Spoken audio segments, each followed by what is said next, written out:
Muy buenas tardes, hermanos. Espero que estén todos muy bien. Saludamos a todos aquellos que nos visitan desde tantos lugares, que están siempre pendientes de esta enseñanza. Y les pregunto, ¿han nacido de nuevo?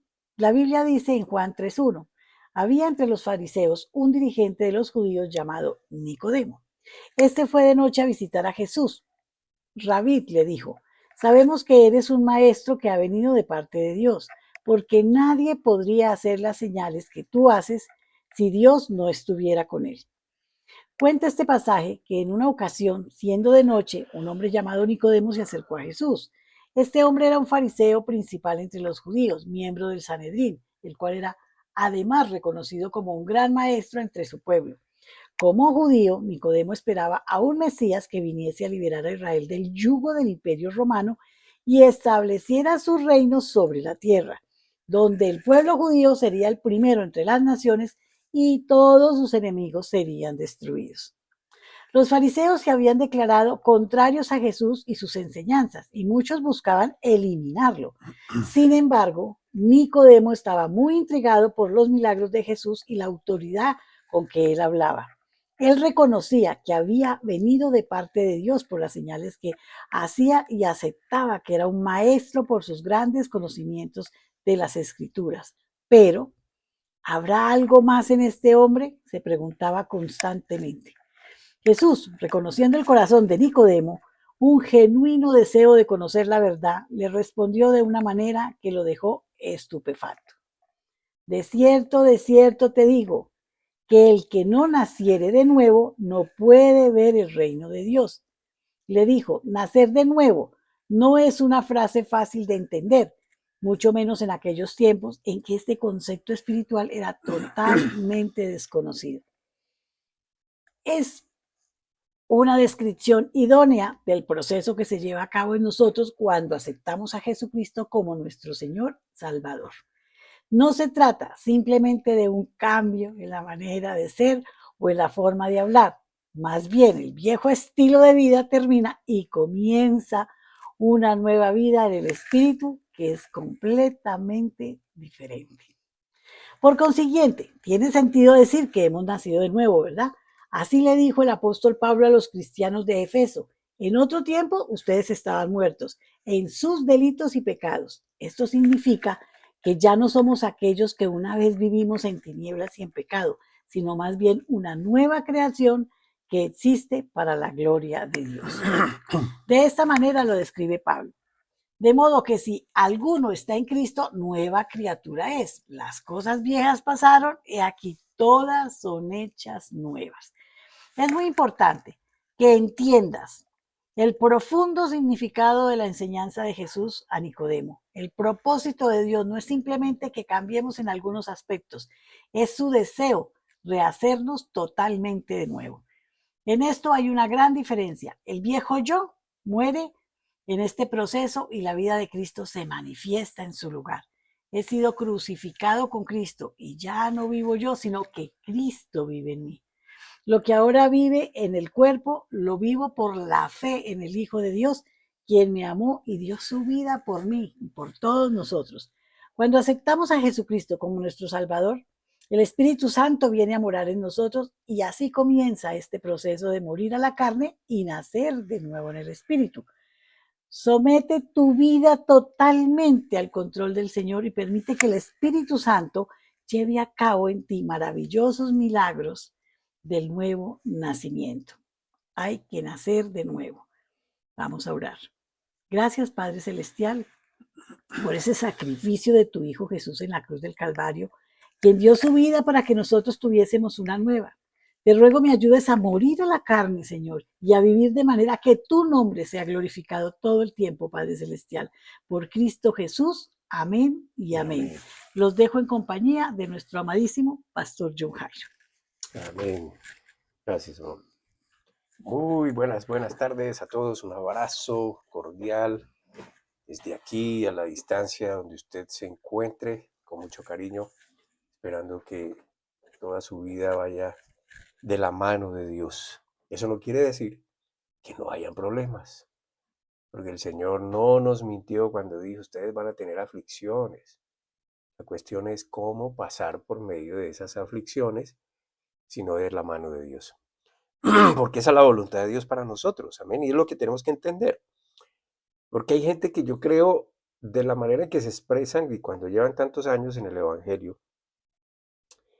y dicen, es que yo no sé cuál es la voluntad de Dios para mí. Entonces es como si estuvieran esperando un designio diferente, como una vida fuera de lo normal, fuera de todo lo que él ya ha expresado, como si, en fin, no sé, alguna cosa más bien como mística. Y la idea es que nosotros aprendamos, como hemos venido estudiando, como lo decía Cielo hoy, somos nuevas criaturas, entonces aprendamos a vivir como esas nuevas criaturas y es Dios quien nos enseña a vivir como esa nueva creación que hemos sido engendrados ahora por el Espíritu Santo.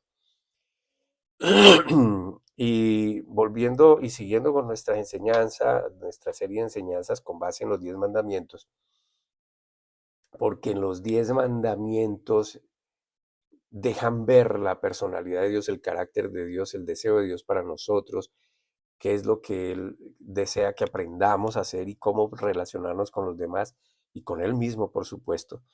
Entonces manifestó los 10 mandamientos y ya vimos dos de ellos, ahora vamos al tercero, que es no usar el nombre de Dios ligeramente o en vano, porque es uno de los mandamientos que más causa curiosidad en cuanto a su significado. ¿Qué quiere decir eso? Y que menos se experimenta, por lo tanto, porque por la falta de entendimiento no se tiene en cuenta. Y si queremos saber cuál es la voluntad de Dios para nosotros, pues entonces es muy importante conocer el carácter de Dios, cómo es Dios, cómo piensa y qué desea para nosotros. Por lo cual, los 10 mandamientos, como dije, son una fuente importante para estudiar con el fin de poder relacionarnos con ese Dios, con nuestro Padre Celestial, de manera correcta y no ligeramente. Amén. Porque Dios es estricto, es soberano. Dios no es como de pronto algunos piensan y que hacen Chuchito y yo y Dios estamos bien. No, así no es. Eso es falta de respeto. Ahí no hay honra, no hay honor, no hay reverencia. Amén. Y Dios es Dios, Dios es el creador, Dios es santo, Dios es perfecto, Dios es el omnipresente, el omnipotente. ¿Cómo nos relacionamos con Él? Amén. Dios es nuestro Padre. ¿Cómo nos relacionamos con nuestro papá? Y con un papá, obviamente, que no se compara al Padre de la tierra, al papá de la tierra, sino que este es perfecto. Entonces, el mandamiento que vamos a leer hoy es no use el nombre de Dios en vano. Y lo vamos a leer allí en Éxodo capítulo 20. Y recuerde, por favor, tome nota de las escrituras, vaya sobre ellas otra vez, pídale a Dios sabiduría, léalas, no deje que yo solamente diga las cosas y ya. Corrobore lo que yo estoy diciendo y bueno, Dios con seguridad le va a ampliar a usted más el entendimiento sobre lo que estamos estudiando. Éxodo 20, versículo 7. Dice, no tomarás mi nombre en vano, porque yo no daré por inocente al que tome mi nombre en vano.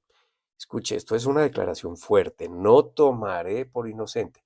Y si uno lee los anteriores y los de más adelante, pues también se va a dar cuenta que hay consecuencias de hacer esto como nos parece. Amén. Por eso hay que conocer la voluntad de Dios. Y la voluntad de Dios la conocemos porque es la que Él quiere que nosotros entendamos para que actuemos consecuentemente. Entonces, como vemos acá, el carácter de Dios es serio, sincero y no admite ser usado sin razón o sin sentido. No tomes mi nombre ligeramente, no lo uses ligeramente, es lo que quiere decir. Entonces es una advertencia seria, hermano, donde Dios le recuerda a su pueblo, después de que el mandamiento es dado, que aquellos que violen este mandamiento, Él los va a hacer responsables y no considerará inocente a alguien que viole esta ley. Aunque, y bien es cierto, que hoy no vivimos por la ley, es decir, tratando de cumplir leyes para ganarnos el amor de Dios o la salvación, sino por gracia, pero la gracia no exime la honra y la gloria, no exime el deseo de Dios de cómo quiere que nos relacionemos con Él. Amén. Usar el nombre de Dios en vano es muy común en nuestra cultura, sobre todo tanto la secular como dentro de la práctica religiosa, es decir, en congregaciones cristianas y en todo tipo de religiones. Entonces la pregunta es, la pregunta obligada es, ¿qué significa no tomar el nombre del Señor en vano? Sabemos que el término vano viene de vanidad, puede usarse como sinónimo de orgullo, pero lo que generalmente se está considerando en el Antiguo Testamento, cuando se habla de orgullo o vanidad, es un sinónimo de ligereza, trivialidad. ¿Amén? Es tan importante la forma en cómo nos referimos a nuestro Padre Celestial que en la oración modelo, por ejemplo, la que enseñó Jesús a sus discípulos, lo que comúnmente llamamos el Padre Nuestro, si usted nota, Jesús enseña con una gran referencia a la reverencia, a la honra, ¿sí? Al respeto y sobre todo resaltando su santidad, la santidad de Dios. Vamos por favor a Mateo capítulo 6. Mateo 6, versículo 9. Entonces el Señor les enseña, Mateo 6, 9, les dice, vosotros, ¿a quiénes? Dirigiéndose a sus discípulos. Pues orad así, Padre nuestro que estás en los cielos, santificado sea tu nombre. Santificado sea tu nombre. La razón por la que debemos considerar el nombre de Dios como santo es porque su nombre, y debemos considerarlo a Él como santo. O sea, el nombre de Dios es santo, implica la reverencia, la santidad, la impecabilidad, la perfección. Amén. Y entonces lo consideramos a Él santo, que tú seas siempre santificado. Que todo el que se refiere a ti te trate como santificado. Aunque Dios sabe que existe el pecado, Dios no conoce el pecado, no convive con él y ni siquiera lo tolera, ni siquiera lo considera, como si lo hacemos nosotros. Entonces la idea aquí es que si tratamos su nombre de manera ligera, eso revela más de lo que cualquiera de nuestros credos revelará jamás.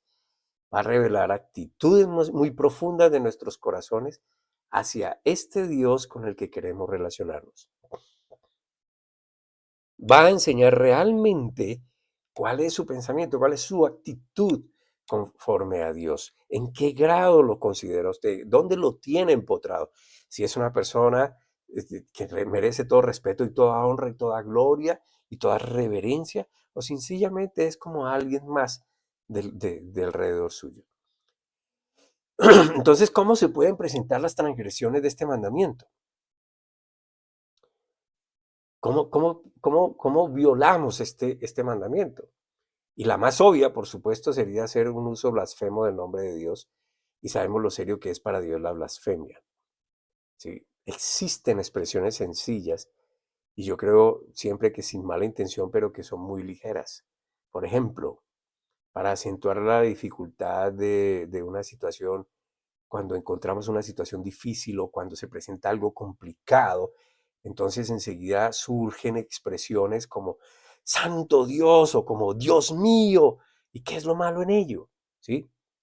Pues bien, no hay la intención en la frase, sino más bien expresar una emoción por un impacto o sorpresa. Entonces se acude a Dios ligeramente. Es el usar el atributo de su santidad de manera superficial en ella. O sea, ¿qué queremos decir en realidad? ¿Amén? La mayoría no somos conscientes de ello y ese es el problema en realidad, porque revela la falta de conciencia de lo que se está haciendo cuando se usa el nombre de Dios de forma tan casual, a veces blasfema, a veces muy ligera. Amén. Una exclamación como Dios santo. ¿Qué queremos decir realmente? ¿Para qué usamos el nombre de Dios? ¿Ven? Para expresar nuestra sorpresa o porque estamos clamando y exaltando y honrando la santidad de Dios. ¿Cuál de las dos? Ahora, otra forma importante en que el nombre de Dios se usaría en vano sería en la toma de votos y juramentos. Y esta creo que es la más común de todas.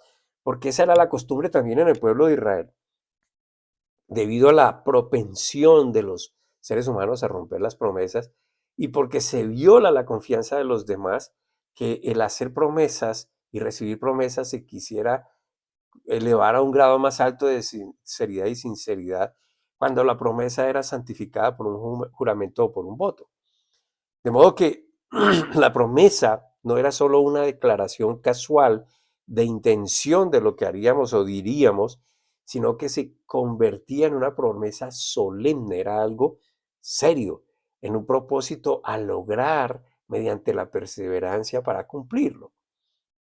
Entonces eso significa de pronto el hacer un voto o hacer un juramento. Amén. Muchas de nuestras relaciones en este mundo se definen en términos de promesas, de acuerdos, de pactos. Por ejemplo, la relación que tenemos con nuestro empleador en el trabajo es un contrato laboral. La relación y esto está implícitamente que hay un respeto, que hay una posición, que hay una jerarquía, que hay unas normas de conducta hacia este contrato, hacia los que están afectando este contrato. O, por ejemplo, la relación que entablamos en los contratos de compraventa con los comerciantes, cuando nos comprometemos a pagar en un plazo determinado. Esos son pactos. O las relaciones por las que se establecen los matrimonios que se basan en promesas que se certifican con votos y juramentos sagrados. Ejemplos terrenales que nos pueden enseñar cómo es usar el nombre de Dios para algo. Entonces lo que sucedía en Israel era que cuando se hacían estas promesas, era costumbre del pueblo hacer un voto o juramento sagrado apelando a Dios como testigo entre las partes de ese acuerdo que se estaba celebrando. Y muchas veces era violado o ignorado u olvidando de pronto que se estaba usando o se citaba a Dios como testigo fiel. Entonces, ¿qué era lo que hacían? Un juramento y por Dios juro, claro, querían enaltecer esa promesa, ese pacto, ese contrato, lo que fuera, y lo que hacían era violarlo, estaban usando el nombre de Dios en vano.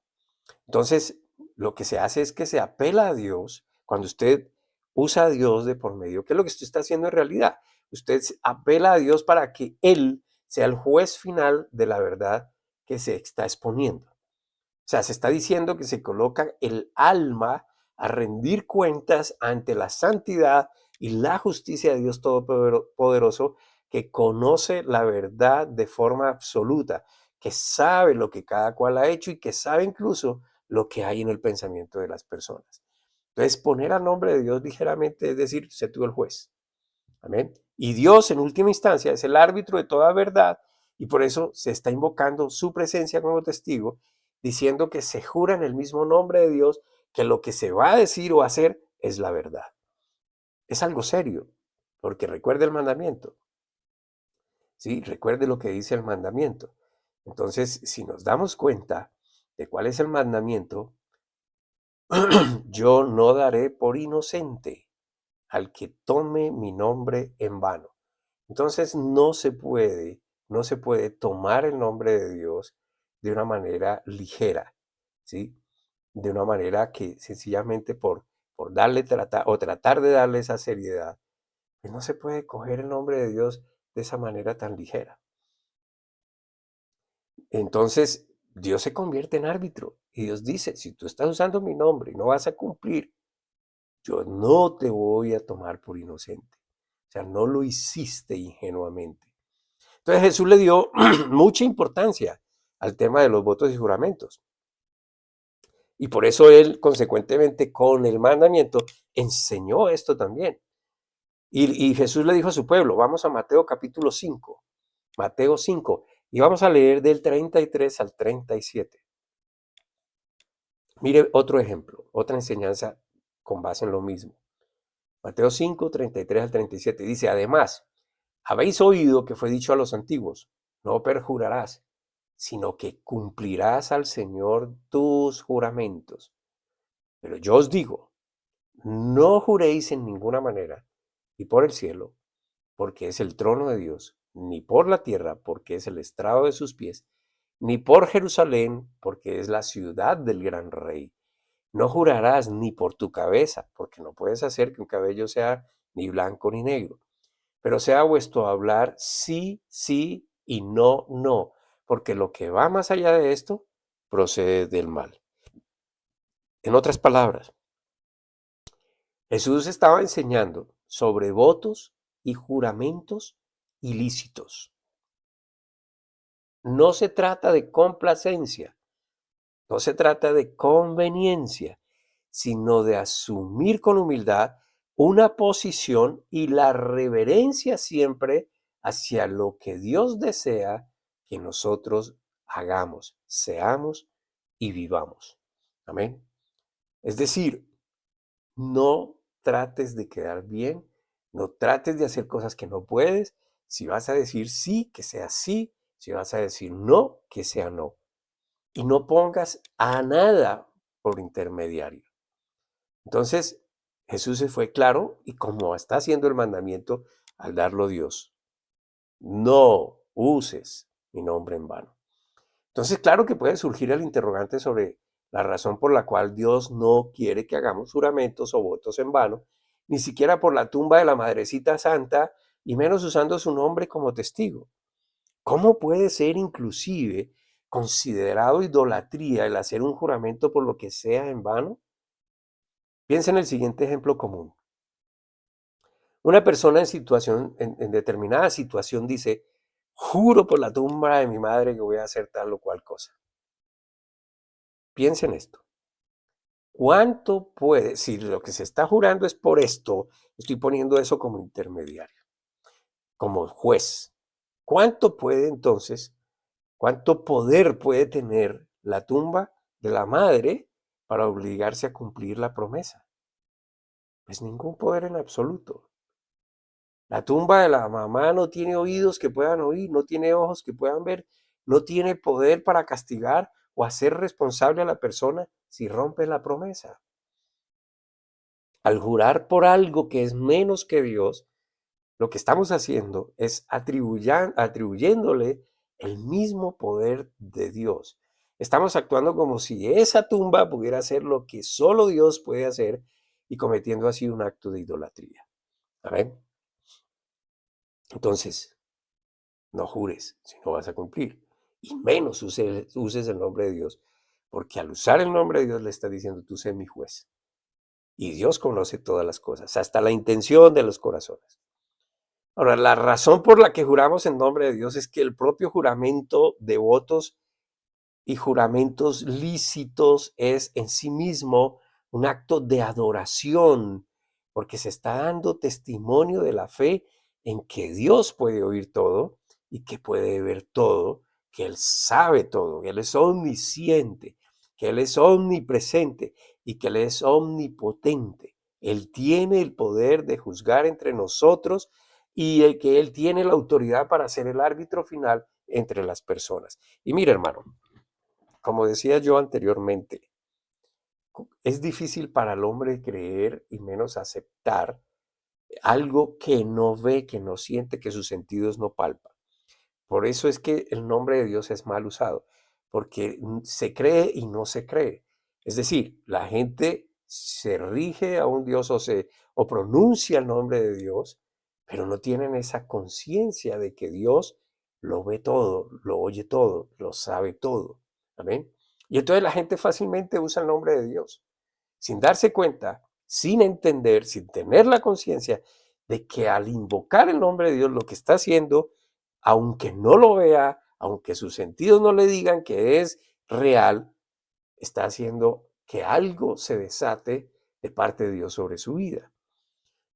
Si usted hace un examen concienzudo, no, se va a dar cuenta, hermano, de que sobre todo dentro de las comunidades que se dicen seguidoras de Cristo, y resalto esto porque se supone, ellos conocen la Biblia, ¿sí? Todo el que dice que cree en Cristo, que se llama cristiano, o que pues debería conocer la Biblia, por lo mismo que he pregonado en las anteriores charlas, enseñanzas. El único libro que habla del Padre, del Hijo y del Espíritu Santo es la Biblia. El único que habla de Jesús siendo Dios hecho hombre es la Biblia. El único que habla de el Cristo, que es Jesús resucitado, quiere decir redentor, es la Biblia. ¿Amén? Entonces, si usted dice que quiere, que ama a Cristo, que cree en Cristo, pues tiene que conocer la Biblia. Y si conoce la Biblia, acójase a ella, porque Dios sabe lo que usted cree y no cree. Entonces, se supone que los seguidores de Cristo conocen la Biblia, se congregan para aprender, para poner en práctica sus dones. Pero hoy en día se ha perdido el sentido de apelar a Dios al hacer un juramento o voto. Cuando las personas juran colocando a Dios como testigo, por ejemplo, matrimonios, así sea por notaría, compromisos financieros, compromisos laborales, se está reconociendo implícitamente que Dios es Dios y todo lo que Él significa y todo lo que Él es.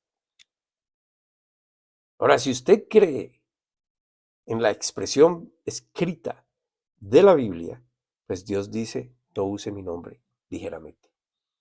Por eso podemos darnos cuenta que inclusive en este mandamiento, y que se reitera en el segundo mandamiento, ahora se refuerza en el tercero. Es decir, a Dios le aborrece toda forma de idolatría, de suplantación, de paralelismo o intermediación diferente a la de Él. Solo hay un Dios, solo hay un intermediario entre Dios y los hombres, Jesucristo. Porque si decimos tener una fe verdadera y un verdadero sentido de honor y gloria y adoración a Dios, no solo lo vamos a tratar como Dios directamente, sino que la forma en que usamos su nombre, tanto en privado como en público, va a revelar nuestra adoración más profunda hacia Él. Y esto no es simplemente un tema religioso, hermano. Esto tiene que ver con toda la vida que se vive bajo el reconocimiento de la trascendente majestad y excelencia de Dios. Y vuelvo y digo,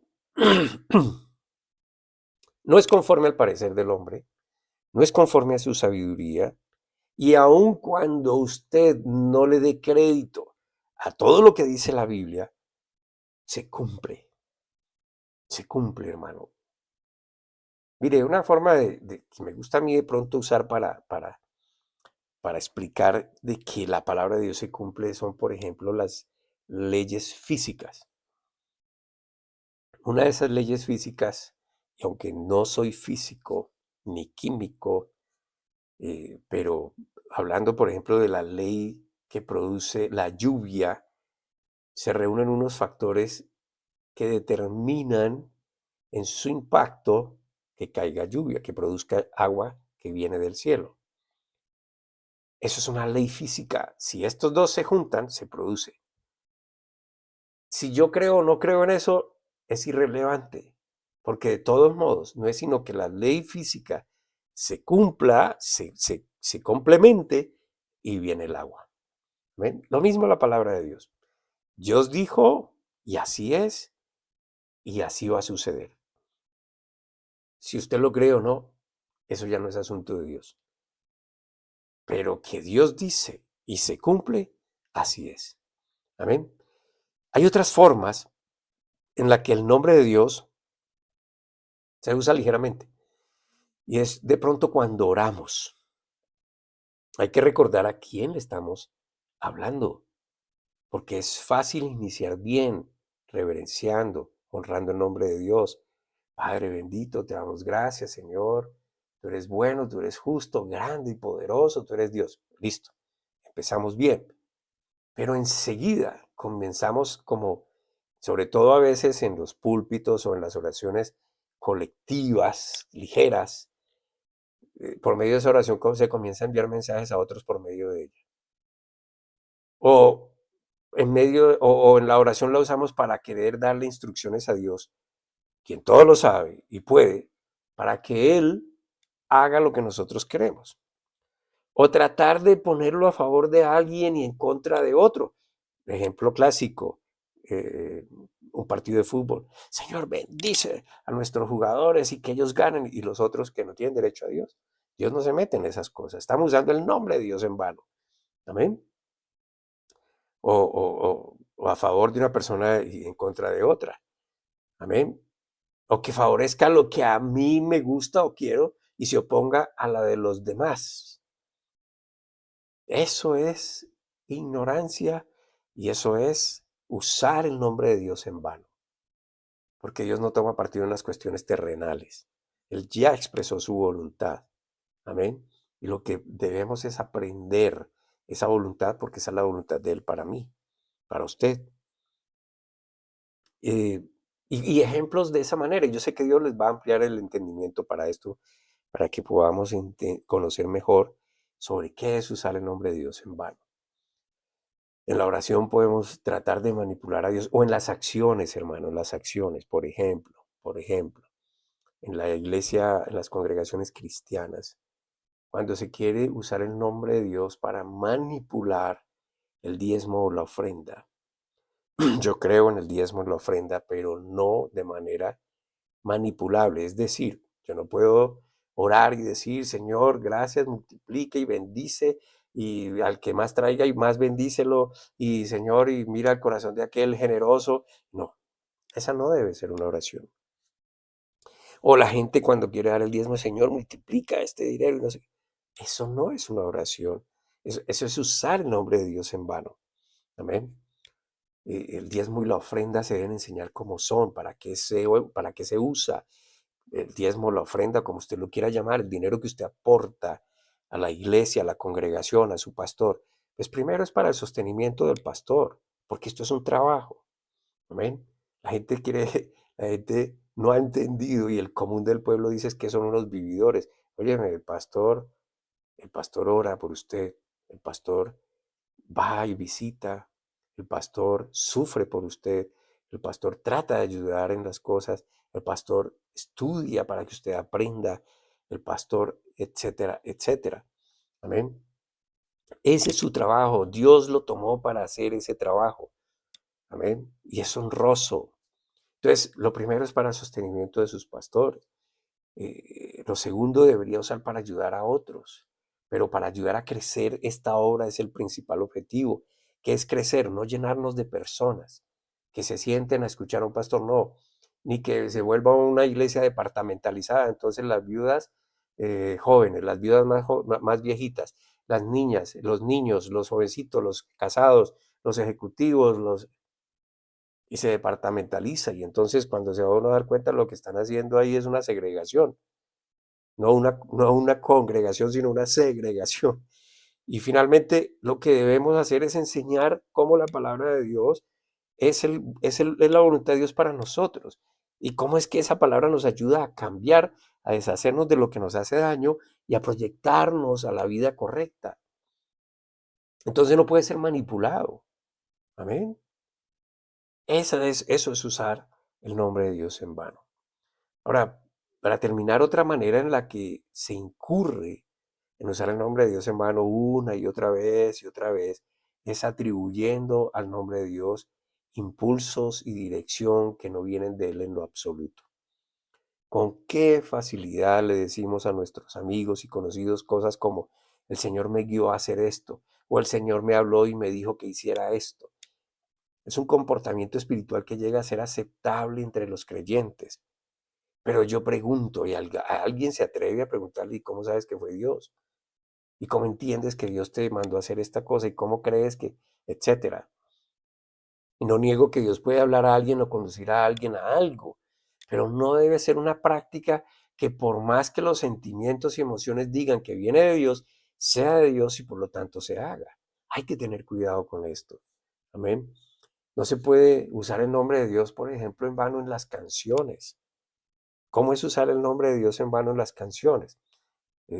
Bueno, no sé si por esto me van a censurar, pero una canción que diga, ven Espíritu, ven y lléname de ti, sencillamente estoy usando el nombre de Dios en vano. ¿Por qué? Pues porque el Espíritu de Dios ya fue dispensado, ya está en usted. Entonces, si usted está clamando para que venga, usted está reconociendo que no está en usted.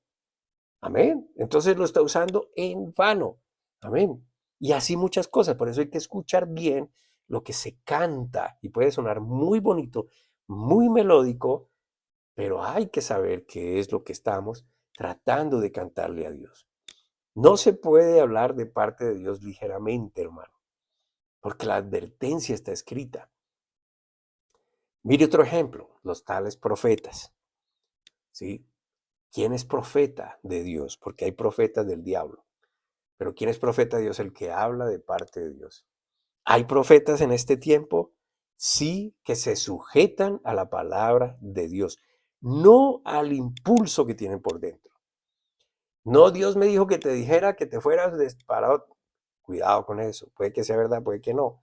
Pero ten cuidado, porque recuerda, si es mentira, te voy a tener, no te voy a tener por inocente.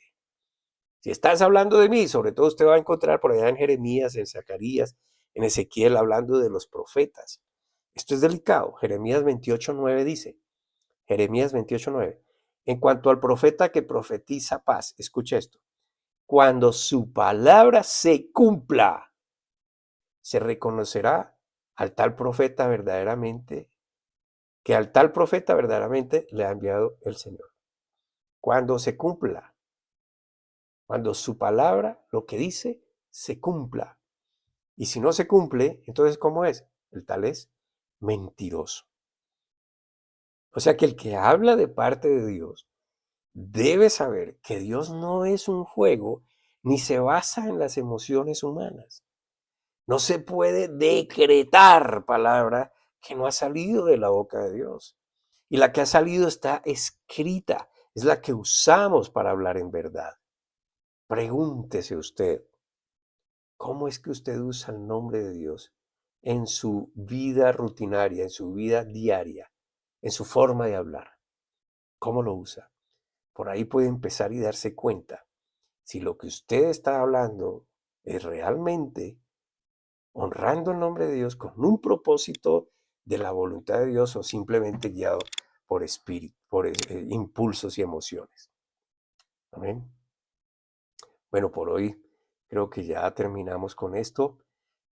Nos da claridad, no es un estudio profundísimo, podríamos seguir ahondando más y tomar más ejemplos, amén, pero esto es lo básico y con lo básico usted puede seguir aprendiendo más. De todos modos, pues aquí estamos y seguimos y compartiendo la palabra de Dios y si hay inquietud, por favor, escríbanme. Y como siempre, agradeciendo mucho a las personas que nos están ayudando económicamente. Gracias, hermano, y yo pido a Dios que le retribuya conforme a su fe, a su bondad, a su amor y a su misericordia. Y a todos le pido a Dios que nos abra el entendimiento mucho más y nos permita realmente hacer como tú dices, Señor, y no como nosotros queremos o nos parece. Padre, ayúdanos a seguir y a esforzarnos para seguir el camino que nos está señalando a través de tu palabra, a través de la revelación que nos da de tu palabra el Espíritu Santo. Gracias, Señor, por habernos escogido y gracias por nuestra salvación. En el nombre de Cristo Jesús. Amén.